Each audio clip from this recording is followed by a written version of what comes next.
After the three of them shattered the stone egg, they returned to the small town. To their surprise, they found that the cars and pedestrians in the town were all motionless. It seemed as if the whole world only consisted of the three of them. At that time, they still didn't realize how serious the situation was. They didn't know how long they had been in the town when Xiao Pang unfortunately passed away due to an asthma attack. This made the other two extremely grief-stricken. They buried Xiao Pang in the amusement park by the seaside. In the blink of an eye, 5 years had passed. Ming and Xiao Tai had grown into adults. However, when they went back to the town, everything remained the same as before. Ming saw Xiao Lin again, but as he had grown up, he couldn't pass through the cave anymore. He could only stare blankly at Xiao Lin's back. In order to find Xiao Tai, Ming traveled through more than half of the island. Finally, on the rocks by the seaside, he found the clothes that Xiao Tai had worn when he disappeared. It turned out that Xiao Tai had actually committed suicide by jumping into the sea. Feeling that there was nothing left to live for, Ming also jumped into the sea, intending to end his own life. But at that moment, time had returned to normal. Looking at this world that was both familiar and strange, he was overwhelmed with fear by all the noisy sounds. He had lived in that frozen world for a full 16 years. When time returned to normal, no one remembered who he was.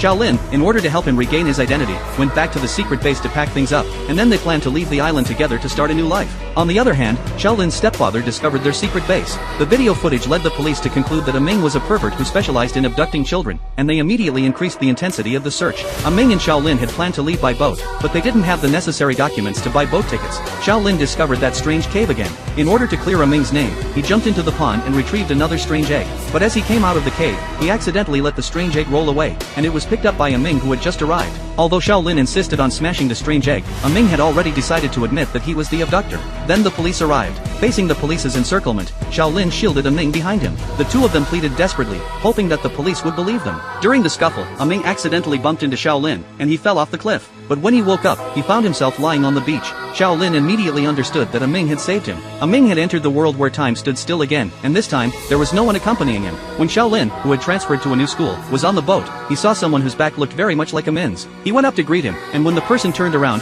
Xiao Lin recognized at a glance that it was Ming whom he had been longing for day and night.